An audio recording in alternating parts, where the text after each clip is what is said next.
बिस्मिल्लाहिर्रहमानिर्रहीम। अस्सलाम वालेकुम। लाहौर से कराची जाने वाली एक निजी एयरलाइन की परवाज़ ने दोपहर के वक्त कंट्रोल टावर से स्टार्टअप करने की इजाज़त मांगी। कंट्रोल टावर ने नॉर्मल तरीक़ाकार के मुताबिक इस हवाई जहाज़ को स्टार्ट करने की इजाज़त दे दी और साथ ही उसे ये भी बताया कि आज उसकी रवानगी के लिए रनवे 36 इस्तेमाल होगा। उस वक्त दर्जा हरारत बहुत ज़्यादा था और ये इम्कान था कि हवाई जहाज़ को रनवे पर लंबी दौड़ के बाद टेक ऑफ करना पड़ेगा। इस रनवे से टेक ऑफ करने के बाद हवाई जहाज़ कुछ देर तक रनवे की सीध में ही परवाज़ करते हैं ताकि वो एक मुनासिब बुलंदी तक पहुंच जाएं। इसके बाद ये हवाई जहाज़ उल्टे हाथ की तरफ मुड़ते हैं और लाहौर के जनूब मगरिब से होते हुए अपने मुकर्रर रास्तों पर कराची की जानिब चले जाते हैं। जब ये हवाई जहाज़ उल्टे हाथ मुड़ना शुरू करते हैं तो ये लाहौर सदर के इलाके के ऊपर से गुजरते हैं और उस वक्त हवाई जहाज़ की बुलंदी तकरीबन 3000 फुट के करीब होती है। टेक ऑफ के फ़ौरन बाद ही अगर हवाई जहाज़ नॉर्मल तरीके से ऊपर चढ़ रहा हो, क्लाइंब कर रहा हो, तो पायलट कॉकपिट में लगे हुए लीवर को दबाकर हवाई जहाज़ के पहियों को बंद करता है। इस तरह हवाई जहाज़ के खुले हुए व्हील्स बॉडी में बनी हुई जगह के अंदर चले जाते हैं और हवाई जहाज़ अपनी नॉर्मल परवाज़ जारी रखता है। उस रोज़ टेक ऑफ के थोड़ी देर बाद ही पायलट ने हवाई जहाज़ के पहिए बंद करने की कोशिश की, लेकिन जहाज़ के पहिए बंद ना हुए। पायलट ने एयर ट्रैफिक कंट्रोल को बताया कि हवाई जहाज़ के पहिए बंद नहीं हो रहे हैं और वो दोबारा कोशिश करेंगे। पायलट ने हवाई जहाज़ के व्हील्स को दोबारा नीचे खोल दिया और फिर बंद करने की कोशिश की। इस मरतबा हवाई जहाज़ के व्हील्स ठीक तरीके से बंद हो गए। इस हवाई जहाज़ के टेक ऑफ करने के चंद मिनट बाद ही एयरपोर्ट सिक्योरिटी फोर्स के कंट्रोल रूम से कंट्रोल टावर में एक फ़ोन कॉल आई।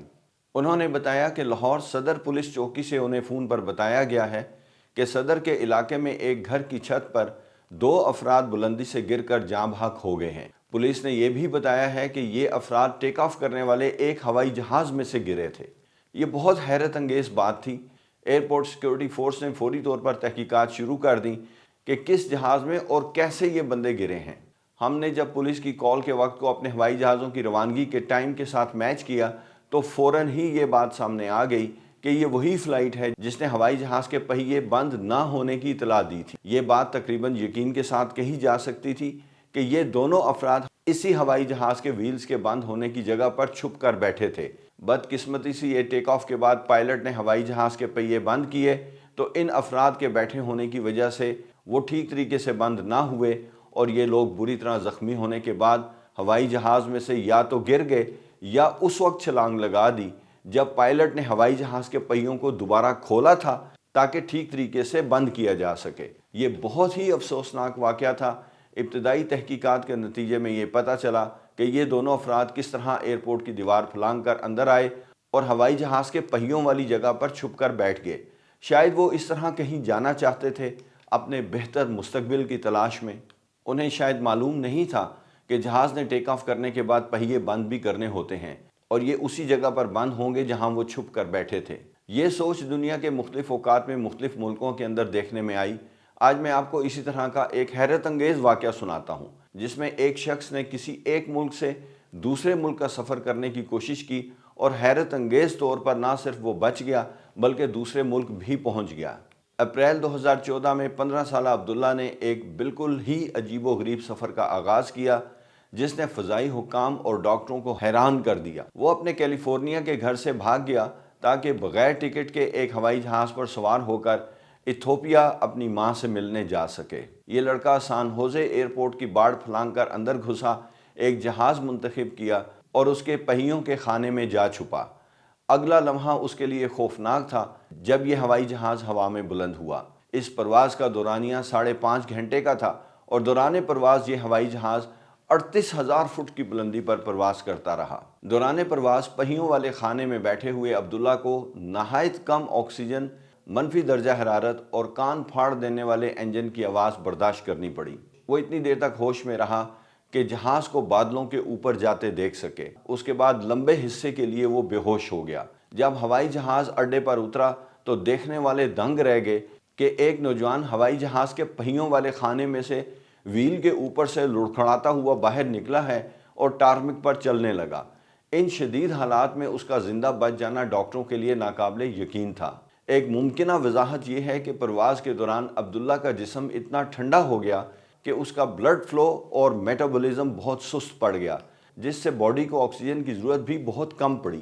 اس کے جسم نے غیر ضروری کام روک دیے یا سست کر دیے، جس کی وجہ سے وہ بے ہوش تو رہا لیکن زندہ بچ گیا۔ لیکن خبردار، یہ کوئی سستا سفر کرنے کا طریقہ نہیں ہے۔ ماہرین کا کہنا ہے کہ زندہ بچنے کے امکانات نہ ہونے کے برابر ہیں، کیونکہ اس اونچائی پر درجہ حرارت -80 ڈگری سینٹی گریڈ سے بھی نیچے گر سکتا ہے۔ یہ الگ بات ہے کہ زیادہ تر لوگ پہیوں کے خانے میں دب کر بھی مر جاتے ہیں۔ Very unfortunate. اب میں آپ کو ایک اور حیرت انگیز واقعہ سنانے جا رہا ہوں، جو آج بھی تاریخ میں ایک ایسے کیس کے طور پر موجود ہے جو کبھی حل نہیں ہو سکا۔ یہ دنیا کا بہت مشہور و معروف اور پراسرار واقعہ ہے۔ نومبر 1971 میں درمیانی عمر کا ایک شخص، جس کی عمر تقریباً 45 سال کے قریب تھی، پورٹلینڈ اوریگن سے سیٹل واشنگٹن جانے والے ایک طیارے میں سوار ہوا۔ اس نے اپنا نام ڈین کوپر بتایا، سیٹ پر بیٹھا اور اپنے لیے پینے کے لیے کچھ مشروب طلب کیا۔ کچھ ہی دیر بعد اس نے ایک ایئر ہوسٹس کو بتایا کہ اس کے بریف کیس میں بم ہے۔ اس نے بریف کیس کھول کر سرخ تاروں، سلنڈروں اور بیٹریز کا جال دکھایا تاکہ ثابت کر سکے وہ جھوٹ نہیں بول رہا۔ اس نے کہا جب تک اس کی ڈیمانڈز پوری ہوتی رہیں گی، سب محفوظ رہیں گے۔ اس نے 4 پیراشوٹ، $2 لاکھ کی نقد رقم کا مطالبہ کیا۔ ایئر ٹریفک کنٹرول نے یہ اطلاع فوراً متعلقہ حکام کو دے دی اور ایف بی آئی نے رقوم اور پیراشوٹ طیارہ سیٹل میں لینڈ ہونے تک تیار کر لیا۔ لینڈنگ پر کوپر نے 36 مسافروں کو پیسے اور سامان کے بدلے میں آزاد کر دیا، مگر اس نے فلائٹ کرو کو جہاز پر ہی رکھا اور پرسکون انداز میں حکم دیا کہ طیارے کا رخ میکسیکو سٹی کی طرف موڑ دیا جائے۔ جب ہوائی جہاز دوبارہ فضا میں بلند ہوا تو کوپر نے عملے کو کاکپٹ میں رہنے کا کہا۔ وہ پیچھے کے حصے میں گیا، اپنی ٹائی اتاری، پچھلا دروازہ کھولا اور پیراشوٹ لگا کر $2 لاکھ کی رقم کے ساتھ رات کی تاریکی میں چھلانگ لگا دی۔ جہاز بعد میں بخیر و خوبی دوسرے ایئرپورٹ پر لینڈ کر گیا، لیکن ڈین کوپر دوبارہ کبھی نظر نہ آیا۔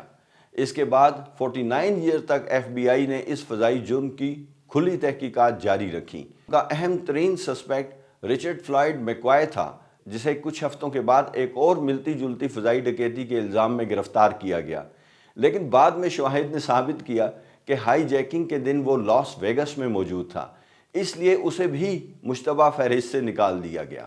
ایف بی آئی نے 800 سے زیادہ مشتبہ افراد کی فہرست مرتب کی، مگر کیس حل نہ ہو سکا۔ اس کہانی کا ایک اور حیران کن موڑ 1989 میں سامنے آیا، جب جرم کے کئی برس بعد ایک کم سن عمر لڑکے نے وینکوور کے کولمبیا ریور میں دریا کے کنارے $6000 کے پرانے اور پھٹے ہوئے نوٹ پائے۔ ایف بی آئی نے تصدیق کی کہ یہ نوٹ وہی تھے جو ڈین کوپر کو تاوان کی مد میں ادا کیے گئے تھے۔ اگرچہ تفتیش کار اس پر متفق نہیں ہو سکے کہ نوٹ جان بوجھ کر کسی جگہ دبائے گئے تھے یا کسی اوپر کے حصے سے بیک کر آئے تھے، لیکن کوئی باضابطہ نتیجہ کھل کر سامنے نہ آیا۔ آج بھی یہ ایک معمہ باقی ہے کہ ڈین کوپر کے ساتھ اصل میں کیا ہوا تھا۔ کچھ کا خیال ہے کہ وہ چھلانگ لگانے کے بعد زندہ نہیں بچ سکا ہوگا، لیکن چونکہ کوئی لاش کبھی نہیں ملی، بہت سے لوگ یقین رکھتے ہیں کہ وہ صاف بچ نکلا۔